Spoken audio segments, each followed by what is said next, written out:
നിങ്ങളുടെ favourite shows ഇനി ഒരിക്കലും മിസ്സാവില്ല. ഇപ്പോൾ C5 കാണും നിങ്ങളുടെ ഫേവറേറ്റ് ഷോസ് തികച്ചും സൗജന്യമായി. മയക്കുമരുന്നടിച്ച് നടക്കുന്ന കലിപ്പമാരാ നിങ്ങളെ തമ്മിൽ തെറ്റിച്ചത്. അവർക്കും വർഷയ്ക്കും ഇടയിൽ എന്തോ ഒരു ഇടപാടുണ്ട്. അതിന് വർഷയെ പ്രീതിപ്പെടുത്തണം. പ്രകാശേട്ടന്റെ അച്ഛനില്ലേ, ആ മനുഷ്യൻ എനിക്ക് ഭർത്താവിന്റെ അച്ഛനല്ല. മരിച്ചുപോയ എന്റെ അച്ഛൻ വീണ്ടും ജന്മം എടുത്ത് വന്നതാണെന്ന് അന്നും ഇന്നും എന്റെ തോന്നല്. അച്ഛനെ സഹായിക്കണം പ്രകാശേട്ടൻ. തണലായിരുന്ന ആ മനുഷ്യന്റെ തളർച്ചയില് പ്രകാശേട്ടൻ ഒരു തണലാവണം.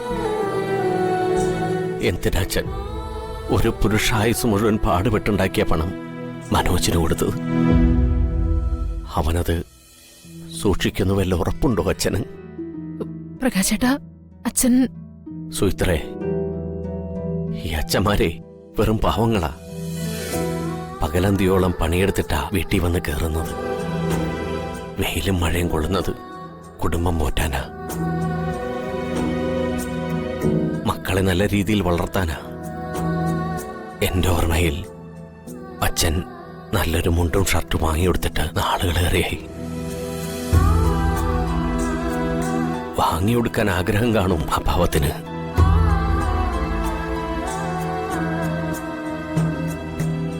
പക്ഷേ അതിനേക്കാൾ ആഗ്രഹം എന്റെ മക്കള് നല്ല രീതിയിൽ നടക്കട്ടെ എന്നാവും.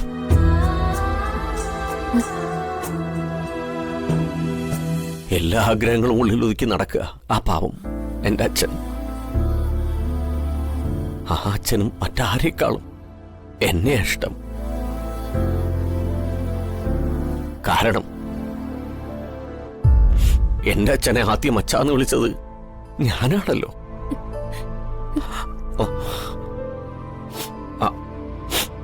അപ്പോ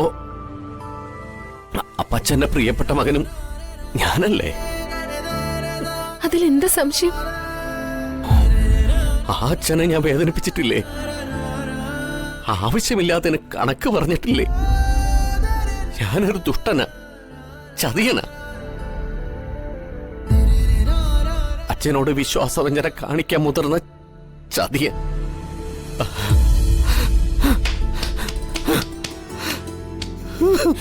പ്രകാശേട്ടാ, പ്രകാശേട്ടാ, എന്താ കാണിക്കുന്നേ?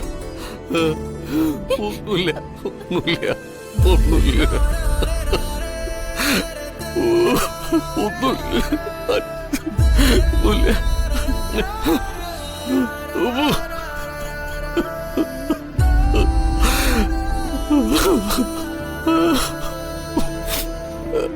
ഒന്നുമില്ല, ഒന്നുമില്ല, ഒന്നുമില്ല പ്രകാശേട്ടാ, വിഷമിക്കാതെ.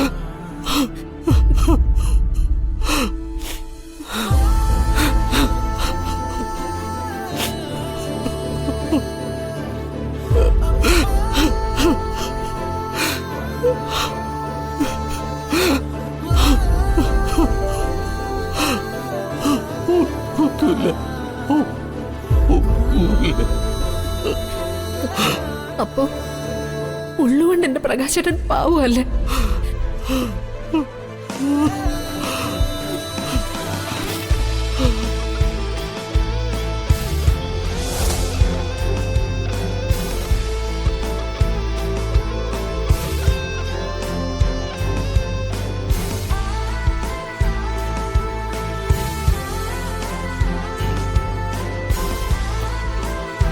അളിയ, നീ വീട്ടിൽ പോകുന്നില്ലേ? ഇല്ല.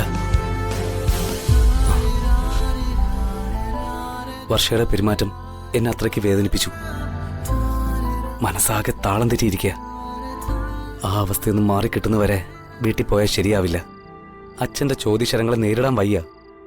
ഒന്ന് മിണ്ടാൻ പോലും തയ്യാറാവാത്ത ഈ അകൽച്ചയ്ക്ക് കാരണമാണ് ഞങ്ങൾക്ക് മനസ്സിലാവാത്തത്. അവൾക്ക് ഫീൽ ചെയ്യുന്ന എന്തോ ഒരു പ്രശ്നം അവക്ക് നിന്നിൽ നിന്നുണ്ടായിട്ടുണ്ട്. അതെന്താണെന്ന് തുറന്നു പറഞ്ഞൂടെ? കോളേജിലെ പാക്കറ്റ് വിതരണം അവൾക്ക് ഒട്ടും യോജിച്ചതല്ല എന്ന് ഞാൻ കുറ്റപ്പെടുത്തിയിട്ടുണ്ട്.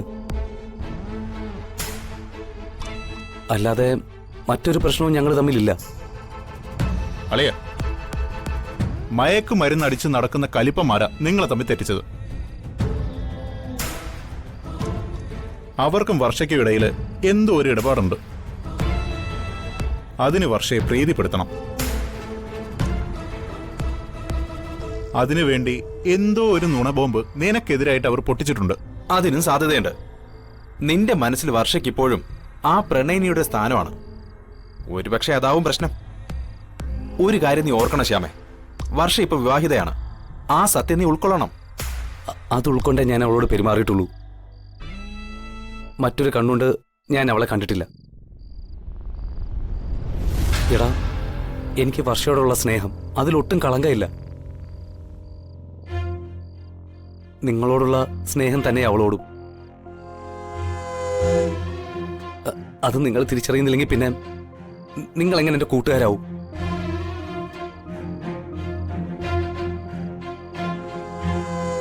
അളിയ, നീ ഇപ്പോഴൊന്നും നോർമൽ ആകുന്ന ലക്ഷണമില്ല.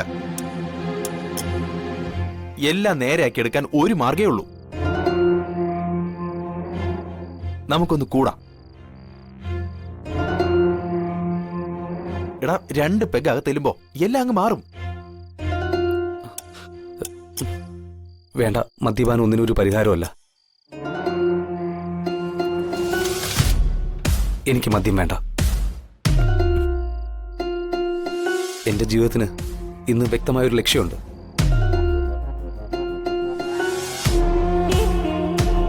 വർഷ മറ്റൊരാളുടെ ഭാര്യയായാൽ പോലും അവൾക്ക് വഴിതെറ്റാൻ പാടില്ല.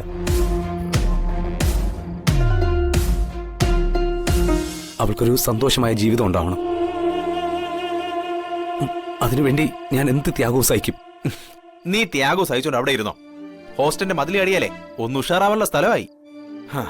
ഞാൻ ഏതായാലും 2 എണ്ണം കീറാൻ പോവാ. അളിയ, ഒറ്റയ്ക്ക് മദ്യപിക്കുന്ന മോശമല്ലേ? ഞാനും വരാം. ഇത് പിടിക്കുക. അളിയ, ഒരു സൂപ്പർ ഓഫർ ഉണ്ട്. ഇന്നത്തെ ഫുൾ ചെലവ് നിന്റെ വക. ഹാപ്പി അല്ലേ? വാ.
ഡൗൺലോഡ് ചെയ്യൂ C5 ആപ്പ്. കാണൂ എല്ലാ എപ്പിസോഡുകളും സൗജന്യമായി.